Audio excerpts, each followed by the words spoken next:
Эфирде 14-сентябрга карата алынган жаңылыктардын түшкү топтому. Студияда мен Асель Болотбекова. Саламатсыздарбы? Сооронбай Жээнбеков Кытайдын тышкы иштер министри Ван Ини кабыл алды. Чехияда COVID-19 экинчи толкуну башталганы айтылды. Жылуулук электр борборунун ишине байланыштуу айыппул өндүрүү жараяны башталды. Валентина Шевченко катышкан фильмди Netflix компаниясы чоң акчага сатып алды.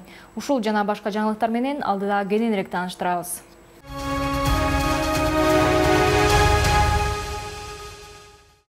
Президент Сооронбай Жээнбеков Кыргызстанга расмий сапары менен келген. Мамлекеттик кеңештин мүчөсү Кытай Эл Республикасынын тышкы иштер министри Ван Ини кабыл алды. Кыргыз-Кытай эки тараптуу жана көп тараптуу кызматташтыгынын артыкчылыктуу багыттары боюнча пикир алмашуу болуп өттү. Президент Сооронбай Жээнбеков эки өлкө ортосундагы экономикалык кызматташтыкты мындан ары да өнүктүрүүгө кызыктар экендигин баса белгилеп, айыл чарба, транспорт жана жол боюнча артыкчылыктуу долбоорлорго токтолду. Мамлекет башчысы коронавирус пандемиясына каршы күрөшүү үчүн медициналык эксперттерди жибергендиги үчүн Кытай өкмөтүнө ыраазычылык билдирди. Коронавирус инфекциясынын макроэкономикалык кырдаалга терс таасирин тийгизгенин эске алуу менен Кыргызстандын Кытайга болгон тышкы карыз төлөмдөрүн жеңилдетүү жана узартуу мүмкүнчүлүктөрүн карап чыгууну сунуштады. Кытайдын тышкы иштер министри Ван И Кытай Элдик Республикасынын төрагасы Си Цзиньпиндин билдирүүсүн окуп берди. Анда өлкөлөр ортосундагы эки тараптуу мамилелер коронавирус инфекциясы пандемиясынан улам келип чыккан сыноолорго туруштук бергендиги, эми азыр пандемиядан кийин кызматташтыкты, анын ичинде бир алкак бир жол демилгесинин алкагында да бекемдөөгө көңүл буруу керектиги жөнүндө белгиленет.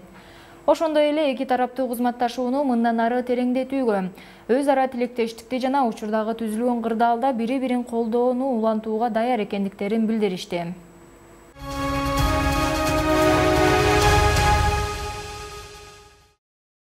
Бишкектин 1-май райондук сотунда каралып жаткан иште улуттук коопсуздук боюнча мамлекеттик комитеттин Альфа ыкчам тобунун аскерлери көрсөтмө берүүнү улантышат. Аталган иш боюнча айыпталып жаткан мурдагы президент Алмазбек Атамбаевдин адвокаты Замир Жошовдун билдиргенине караганда, Альфа тобунун жалпы 54 аскери көрсөтмө берет. Анын айтымында айыпталуучу тараптан жалпы 400 күбө бар. Альфанын кызматкерлери көрсөтмө берип бүткөн соң калгандарын сурай башташмакчы. Эске салсак, 2019 жылы 7-8 августта УКМК жана Ички иштер министрлиги Чүйдүн Койташ айылында суракка келүүдөн баш тарткан мурдагы президент Алмазбек Атамбаевди кармоо операциясын жүргүзгөн. Анда бир офицер курман болуп, 200дөн ашуун адам жабыркаган. Окуяга байланыштуу козголгон кылмыш ишин тергеген Ички иштер министринин тергөө кызматы Атамбаевди баштаган 19 адамга айып койгон. Ал эми ушул жылдын 11-сентябрында судья Марат Сыдыковдун чечими менен Койташ ишин териштирүүнүн мөөнөтү 11-ноябрга чейин узартылган болчу.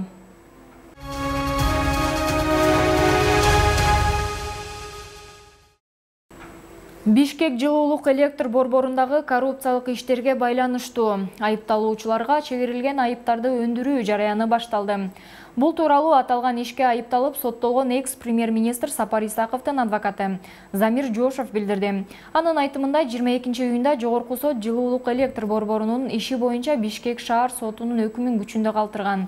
Жогорку соттун бүтүмүндө соттолуучулардан финансы министрлигинин пайдасына 5 миллиард 440 миллион сом материалдык зыянды иште айыпталган 8 адам тең бөлүп төлөөгө милдеттендирилген. Ага ылайык ар бир соттолуучу 680 миллион сомдон төлөп берүүгө тийиш. Ал эми 3 жылдык соттун жүрүшүндө Сапар Исаковдун баасы $9.000 машинесинен башка мүлкү табылган эмес. Ал да аялына катталган. Ал машинени саткан күндө да акчасы өкүм кылынган айыпка жетпейт. Эске салсак, 2018 жылы январь айында жылуулук электр борборундагы авариядан соң Бишкек бир жума бою жылуулуксуз калган. Териштирүүдөн кийин оңдоп түзөө иштеринде коррупция бар экени аныкталып, кылмыш иши козголгон. Ага ылайык 2019 жылдын декабрында Свердлов райондук соту Сапар Исаковду 15 жылга кесип, мамлекеттик сыйлыктарынан ажыратуу тууралуу өкүм чыгарган. Айбек Калиев да 15 жылга эркинен ажыратылган. Мурдагы өкмөт башчысы Жантөрө Сатыбалдиев 7 жыл 6 айга. Электр станциялары ишканасынын мурдагы жетекчиси Салайдин Авазов 11 жыл 3 айга түрмөгө кесилген. Калган айыпталуучулар жаза мөөнөтүн өтөп бүткөндүгү үчүн жана чыгымды төлөп бергени үчүн бошотулган.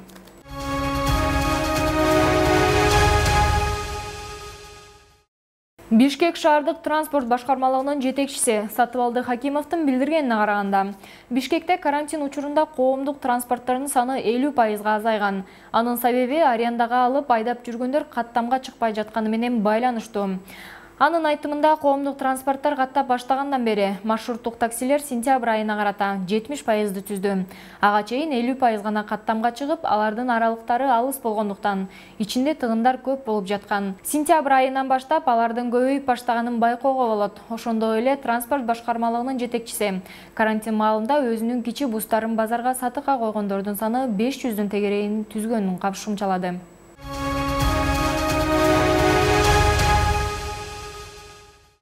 Бүгүн 14-сентябрдан тарта өлкөдөгү музей жана китепканалар өз ишин кайрадан жандантат. Бул тууралуу маалымат Маданият жана туризм министрлиги билдирди. Ал үчүн атайын санитардык эрежелерди сактоо максатында алгоритм иштелип чыгып, саламаттык сактоо министрлиги менен макулдашылган. Маалыматка ылайык, музей жана китепканалардын ишин жандантууга коронавирус инфекциясынын жайылып кетүүсүн алдын алуу каралат.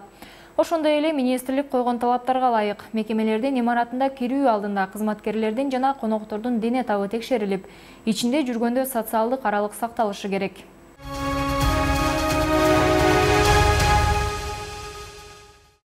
Ош шаарында кыз талашып 24 жаштагы жигитти сабаган балдардын экөөнө издөө жарыяланды. Бул тууралуу Ош шаардык ички иштер башкармалыгынын басма сөз кызматынан билдиришти. Маалым болгондой, 11-сентябрь күнү социалдык түйүндөрдө Ош шаарынын драма театрынын алдындагы белгисиз адамдардын мушташы тартылган видео жарыяланган. Кийин Ош шаардык ички иштер башкармалыгынын криминалдык милиция кызматы тарабынан бул окуяга тиешеси бар 6 жигиттин ичинен 4-өө кармалып камакка алынган. Аталган окуя кылмыштардын жана жоруктардын бирдиктүү реестрине Жазык кодексинин 266-беренеси менен катталып, сотко чейинки өндүрүш иши ачылган. Жабырлануучуну өзүнүн курсташ балдары сабаганы аныкталып, 6 баланын өздүгү такталып, териштирүү иштери жүрүп жатат. Бул балдар Чоң Алай районунун Кызыл Кыя шаарынын тургундары болгон деп айтылган маалыматта.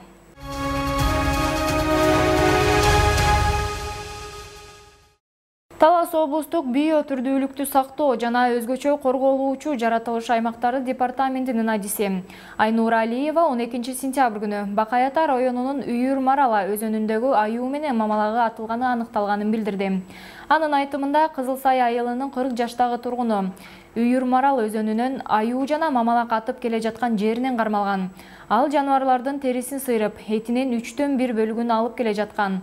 Учурда кармалган адам Талас облустук ички иштер башкармалыгында. Талас облусунун ички иштер башкармалыгынын маалыматына караганда, жаранды текшерүү учурунда унаасынан аюунун 2 башы, эти жана ок атуучу куралы табылды.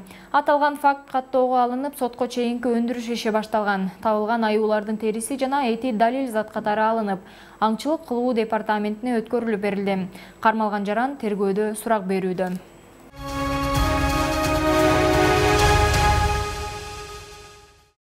Республикалык штабтын билдирген маалыматына караганда, пандемия башталгандан бери өлкөдө 44.928 жаран COVID-19 жуктуруп алды. Ал эми акыркы 1 сутка ичинде 47 киши илдет жуктуруп алганы аныкталды. Катталган жаңы учурлар: Бишкекте 8, Ош шаарында 2, Ош облусу боюнча 2 учур, Баткен аймагында 14, Жалал Абад жергесинде 10 бейтап, Нарында 1, Чүй өрөөнүндө 2, ал эми Ысык Көл облусунда 8 бейтап катталды. Бактыга жараша каза болгондор катталган жок.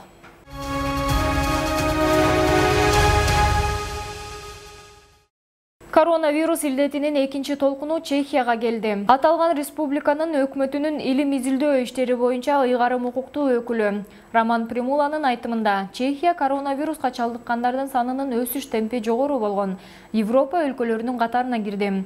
12-сентябрга карата Чехияда күнүнө 1541 адам оору жуктурган.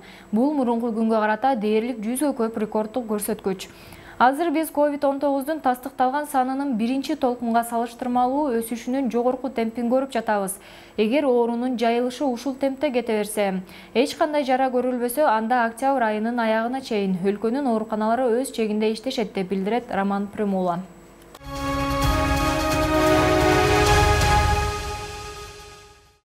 13-сентябрда Минскинин көчөлөрүнүн 10 миңдеген демонстранттар ээлеп, президент Александр Лукашенконун кызматтан кетүүсүн жана жаңы шайлоо өткөрүүнү талап кылышты.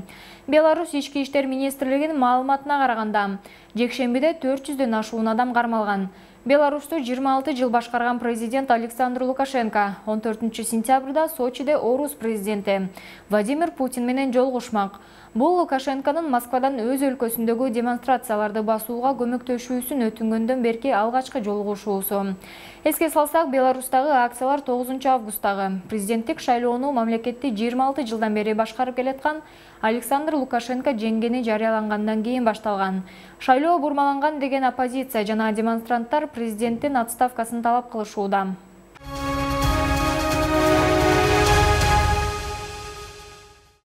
Netflix сервиси кыргызстандык UFC чемпиону Валентина Шевченко катышкан Голливуд жылдызы Холли Берринин дебюттук тасмасын сатып алды. Бул туурасында спорттук жаңылыктар порталы жазып чыкты. Маалыматка ылайык, Netflix көркөм тасманы көрсөтүү укугуна ээ болуу үчүн $20 миллион сарптаган. Кино жаратуучуларга Торонтодогу эл аралык кино фестивалда тасманын бет ачары болгондон кийин сатуу сунушу түшкөн. Аталган картина былтыр декабрь айында тартылып бүткөн. Валентина Шевченко фильмде терс роль аткарып, башкы каарман Холли Берринин атаандашы болот. Фильм Джеки аттуу мушкер кыз тууралуу. Сценарий боюнча аял негизги беттештен жеңилип калып, карьерасы артка кетет. Бирок ринг менен жеңишти эңсеп, жан дүйнөсүнө тынчтык орнобой коет. Бир күнү жаш жылдыздардын бири менен беттешүүгө мүмкүнчүлүк жаралат. Джеки каршылашы өзүнүн күчтүү экенине карабай макул болот. Фильмде биргелешип тарткандан кийин Берри менен Шевченко ишенимдүү досторго айланып, ал тургай 54 жаштагы актриса Шевченконун UFC 247 турнириндеги акыркы титулун коргоого катышып, февраль айында Кетлин Чукагянды жеңип алган.